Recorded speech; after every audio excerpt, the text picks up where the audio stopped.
This is the story of a man named Stanley. Stanley worked for a company in a big building where he was employee number 427. Employee number 427's job was simple. He sat at his desk in room 427 and he pushed buttons on the keyboard. Orders came to him through a monitor on his desk, telling him what buttons to push, how long to push them, and in what order. This is what employee 427 did every day of every month of every year. And although others might have considered it soul-rending, Stanley relished every moment that the orders came in, as though he had been made exactly for this job. And Stanley was happy. And then one day, something very peculiar happened. Something that would forever change Stanley. Something he would never quite forget. He had been at his desk for nearly an hour when he realized that not one single order had arrived on the monitor for him to follow. No one had showed up to give him instructions, call a meeting, or even say hi. Never in all his years at the company had this happened, this complete isolation. Something was very clearly wrong. Shocked, frozen solid, Stanley found himself unable to move for the longest time. But as he came to his wits and regained his senses, he got up from his desk and stepped out of his office. All of his co-workers were gone. What could it mean? Stanley decided to go to the meeting room. Perhaps he had simply missed a memo.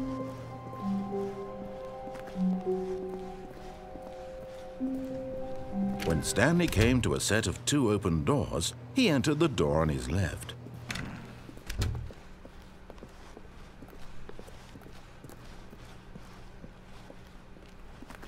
Yet there was not a single person here either. Feeling a wave of disbelief, Stanley decided, hoping he might find an answer there. Coming to a staircase, Stanley walked upstairs to his boss's office.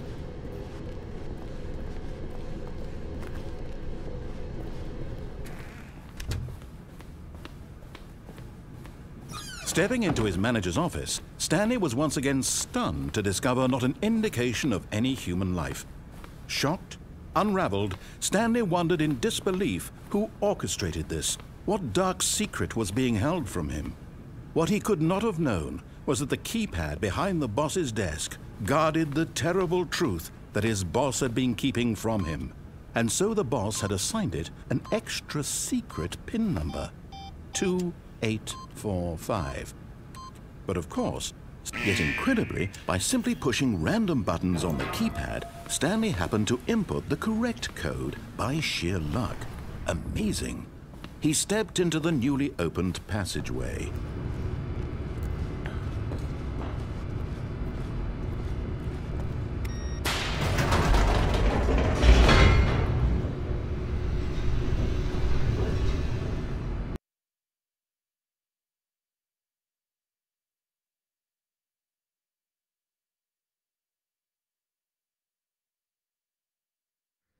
Descending deeper into the building, Stanley realized he felt a bit peculiar. It was a stirring of emotion in his chest, as though he felt more free to think for himself, to question the nature of his job. Why did he feel this now, when for years it had never occurred to him? This question would not go unanswered for long.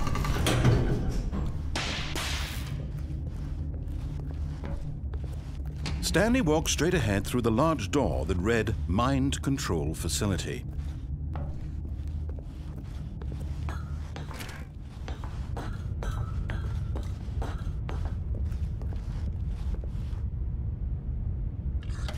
The lights rose on an enormous room packed with television screens. What horrible secret did this place hold? Stanley thought to himself. Did he have the strength to find out?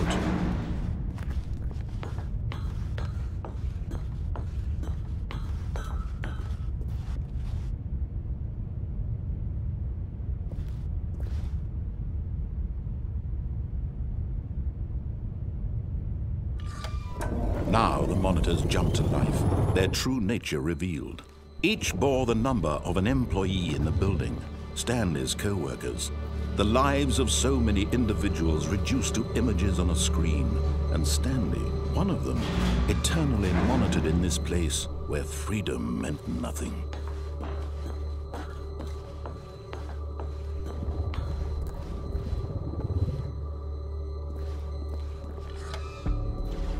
This mind control facility, it was too horrible to believe. It couldn't be true. Had Stanley really been under someone's control all this time? Was this the only reason he was happy with his boring job? That his emotions had been manipulated to accept it blindly? No, he refused to believe it. He couldn't accept it. His own life in someone else's control? Never! It was unthinkable. Wasn't it? Was it even possible? Had he truly spent his entire life utterly blind to the world?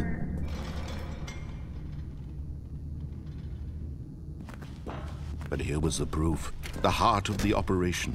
Controls labeled with emotions, happy or sad or content, walking, eating, working, all of it monitored and commanded from this very place. And as the cold reality of his past began to sink in, Stanley decided that this machinery would never again exert its terrible power over another human life. For he would dismantle the controls once and for all.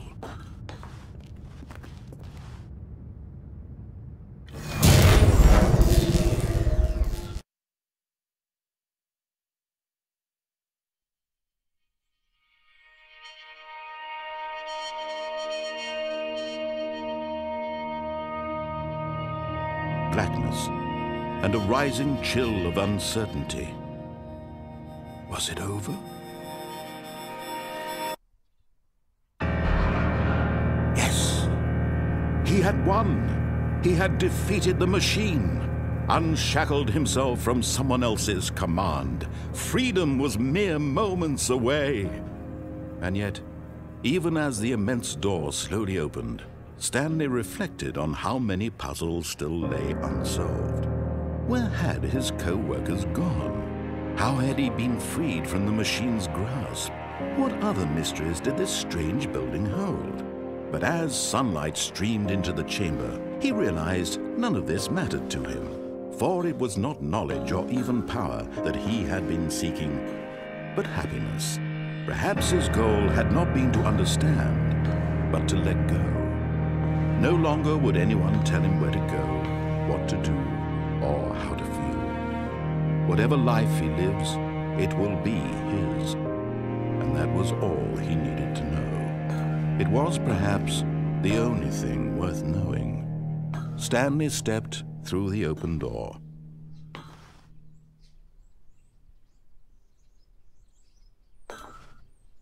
Stanley felt the cool breeze upon his skin. The feeling of liberation, the immense possibility of the new path before him. This was exactly the way, right now, that things were meant to happen. And Stanley was happy.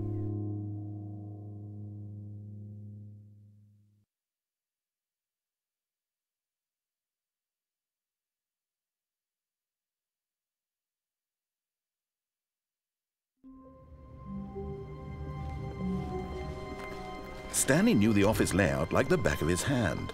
It was only a matter of time before he found the others, wherever they were. Just a matter of time.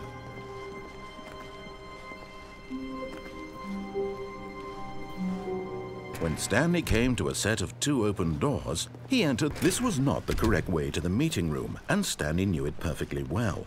Perhaps he wanted to stop by the employee lounge first, just to admire it.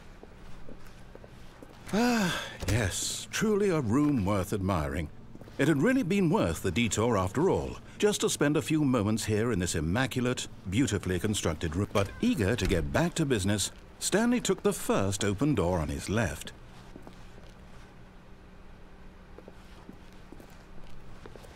Stanley was so bad at following directions, it's incredible he wasn't fired years ago. Look, Stanley, I think perhaps we've gotten off on the wrong foot here. I'm not your enemy, really, I'm not. I realize that investing your trust in someone else can be difficult, but the fact is that the story has been about nothing but you all this time. There's someone you've been neglecting, Stanley.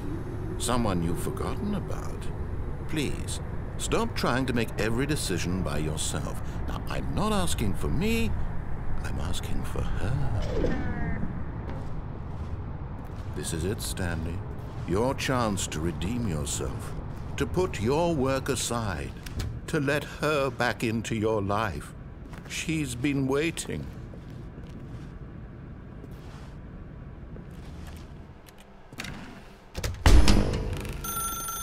That's her, Stanley. You need to be the one to do this, to reach out to...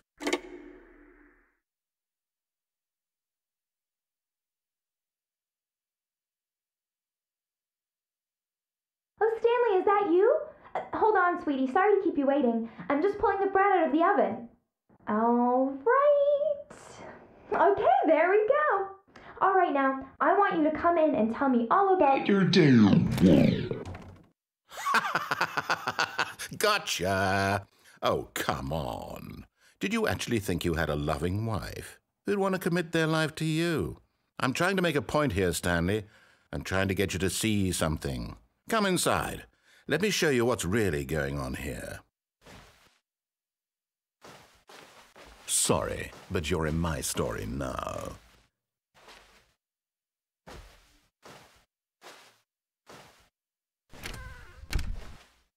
This is a very sad story about the death of a man named Stanley. Stanley is quite a boring fellow. He has a job that demands nothing of him, and every button that he pushes is a reminder of the inconsequential nature of his existence. Look at him there, pushing buttons, doing exactly what he's told to do. Now he's pushing a button. Now he's eating lunch. Now he's going home. Now he's coming back to work. One might even feel sorry for him, except that he's chosen this life.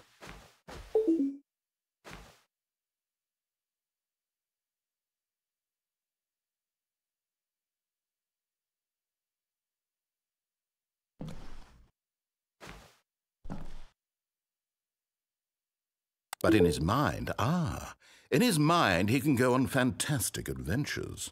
From behind his desk, Stanley dreamed of wild expeditions into the unknown, fantastic discoveries of new lands. It was wonderful, and each day that he returned to work was a reminder that none of it would ever happen to him.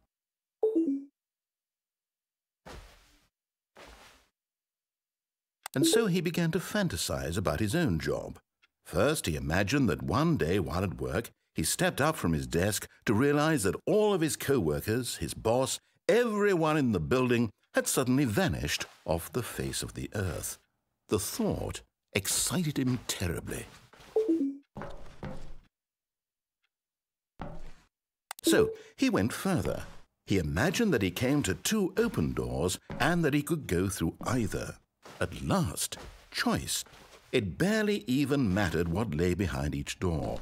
The mere thought that his decisions would mean something was almost too wonderful to behold. As he wandered through this fantasy world, he began to fill it with many possible paths and destinations. Down one path lay an enormous round room with monitors and mind controls. And down another was a yellow line that weaved in many directions, and down another was a game with a baby. And he called it the Stanley Parable. It was such a wonderful fantasy, and so in his head he relived it again, and then again, and again, over and over, wishing beyond hope that it would never end, that he might always feel this free. Surely there's an answer down some new path, mustn't there be? Perhaps if he played just one more time. But there is no answer. How could there possibly be? In reality, all he's doing is pushing the same buttons he always has. Nothing has changed. The longer he spends here, the more invested he gets, the more he forgets which life is the real one. And I'm trying to tell him this, that in this world he can never be anything but an observer. that as long as he remains here, he's slowly killing himself. But he won't listen to me. He won't stop. Here, watch this. Stanley, the next time the screen asks you to push a button, do not do it.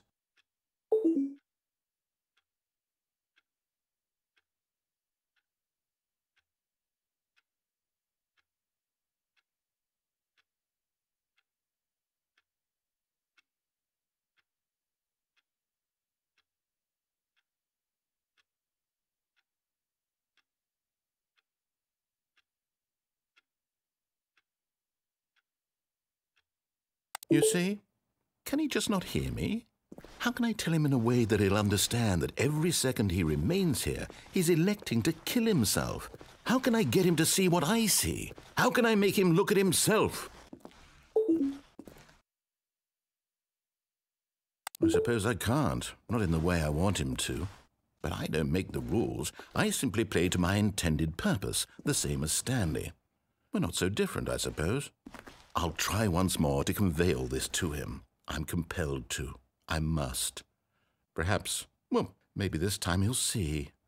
Maybe this time. And I tried again, and Stanley pushed a button. And I tried again, and Stanley pushed a button. And I tried.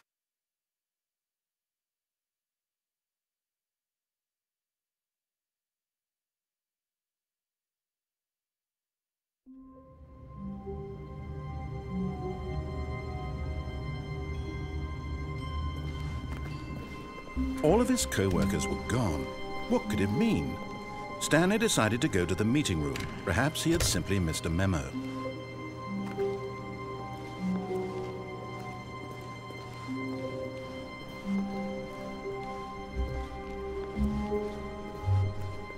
When Stanley came to a set of 2 open, this was not the correct way to the meeting room, and Stanley knew it perfectly well. Perhaps he wanted to stop by the employee lounge first, just to admire it. Wow, yes, this room. What a beautiful room. What a gorgeous, gorgeous room. Thank goodness Stanley had taken this detour on his way to the meeting room. Life without having experienced this room was now too horrible even to consider.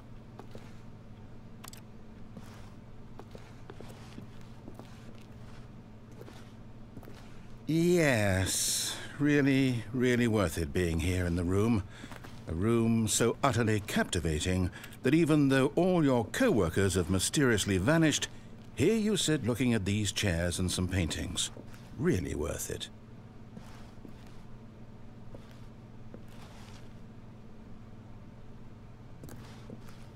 At this point, Stanley's obsession with this room bordered on creepy and reflected poorly on his overall personality. It's possible that this is why everyone left.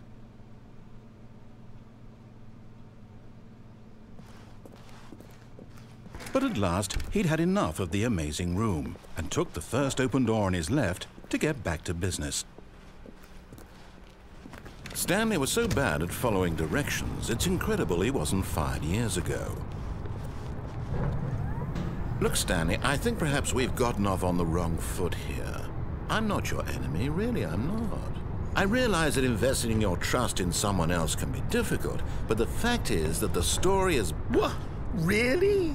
I was in the middle of something. Do you have zero consideration for others? Are you that convinced that I want something bad to happen to you? Why, I don't know how to convince you of this, but I really do want to help you, to show you something beautiful. Look, let me prove it. Let me prove that I'm on your side. Give me a chance. Now listen carefully, this is important. Stanley walked through the red door. Aha! Perhaps you misunderstood. Stanley walked through the red door.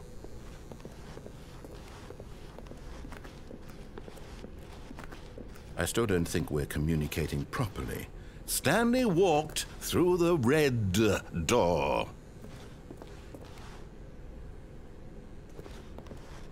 All right, fine. Go ahead, Stanley. You want to know so badly what's out there? You want to find out what lies at the end of this road you've chosen? Well, don't let me stop you. You see? There's nothing here. I haven't even finished building this section of the map. Because you were never supposed to be here in the first place. Broken rooms, exposed developer textures. Is this what you had wanted? Was it worth ruining the entire story I had written out specifically for you? Do you not think I put a lot of time into that? Because I did. And in the end, it was all for nothing. Because this is what you wanted to see. Help me here, Stanley. Help elucidate these strange and unknowable desires of yours. What would have made this game better? What did you want to see? Vehicles? Skill trees? Work with me. You've given me absolutely nothing so far. Tell you what, let me take a stab in the dark at a new design and you can give me some feedback. There we go. A third option. This already feels leaps ahead of where we were before. Go ahead, Stanley. Take it for a spin. Okay, I'm going to stop you there. Now, tell me about your experience with this new version. Would you say that the game benefited from allowing you more choices? Feel free to be honest. I'm looking for some real critical feedback here. Oh, of course. A 3. Really? Maybe next time we can get you to form an actual opinion, you know? Any level of critical thinking or engagement with your surroundings? Does that sound good? Think we can do that? Yes? Wonderful. Here, based on the data from your previous playthrough, I've compiled a new version. And to be perfectly candid, I think I've knocked it out of the park with this one. Let's take a look.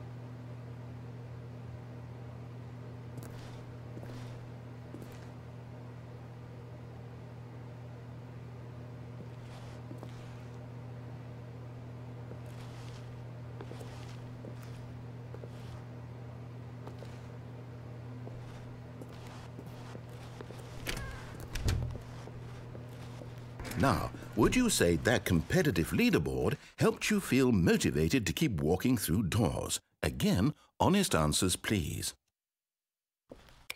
Hey, I nearly forgot. I've got a prototype of a new game I've been working on, and now would be a lovely opportunity to give it some playtesting.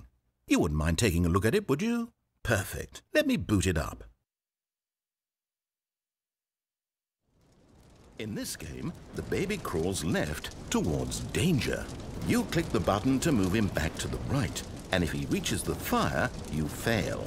It's a very meaningful game, all about the desperation and tedium of endlessly confronting the demands of family life. I think the art world will really take notice. But of course, the message of the game only becomes clear once you've been playing it for about 4 hours. So why don't you give it 4 hours of play to make sure it's effective? Be sure to keep notes on your experience.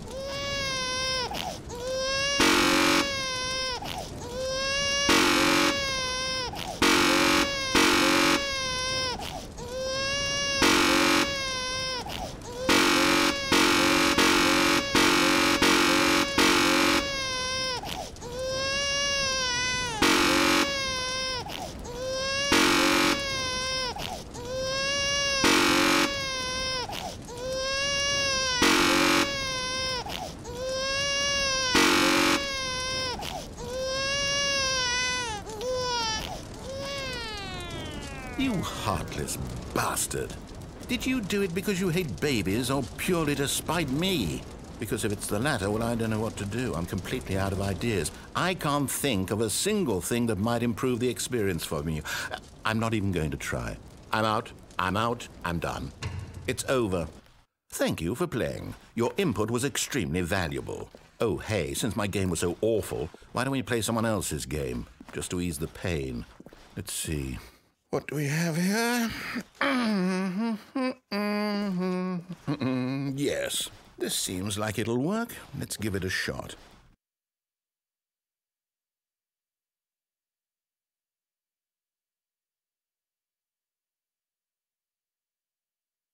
Well, Stanley, is this any better?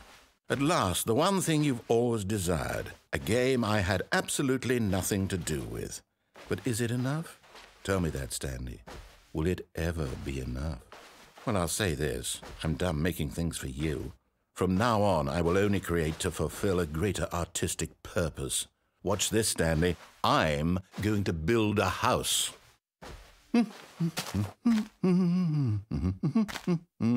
This will go here, no, here, and then...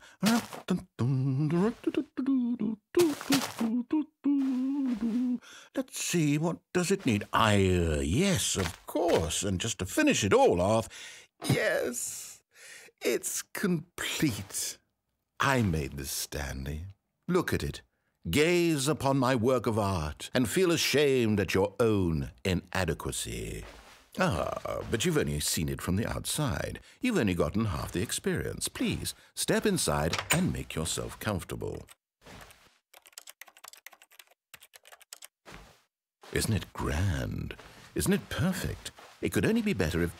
Wait, that's it. We must rebuild it out of diamond. Diamond everything. Yes, yes, yes. Come along, Stanley. We have to go mining.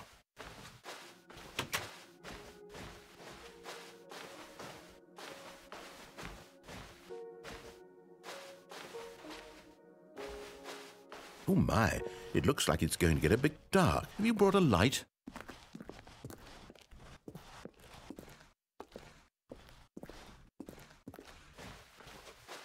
Oh, no, no, no, no, no. This is far more open-ended than I had in mind. I'm looking for something more narrow and linear.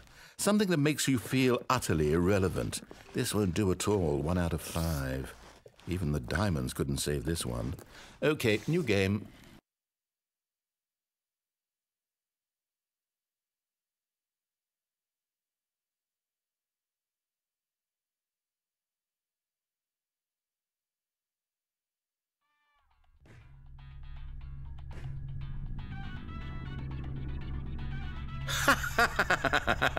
Yes! I don't even know what this game is, but I love it. You, trapped in a glass box with no way out, listening to me talk. Oh, it's inspired. I couldn't have done it any better myself. What is this game even supposed to be? I can't figure it out. Okay, now I'm curious. Let's go find out what the hell this is.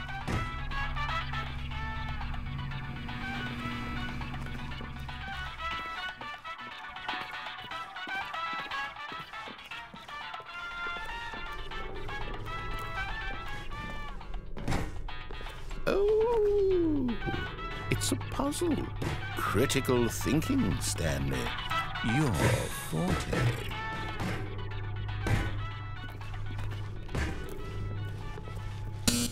Genius.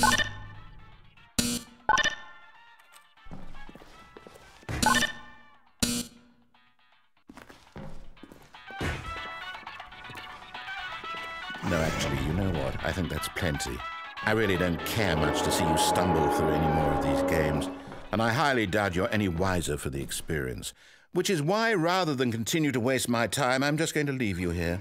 You can pretend you've beaten the game if it makes it any richer for you, but as for me, I've had enough. So, why don't you get cozy in this room, and if you have any grand revolutionary ideas for the perfect video game, you can just sit there and let it ball up inside you for all eternity. I don't need your advice. I don't need your ratings. And I certainly don't need the validation of a man whose job is to push buttons. I think I'll just go about my business, making meaningful cultural contributions to the world. And perhaps every now and then I'll think back to a man named Stanley who was objectively wrong in every decision he ever made. The thought won't last long. Goodbye, Stanley. Good luck with your work, and I sincerely hope that everyone lives happily ever after.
I wonder what he found.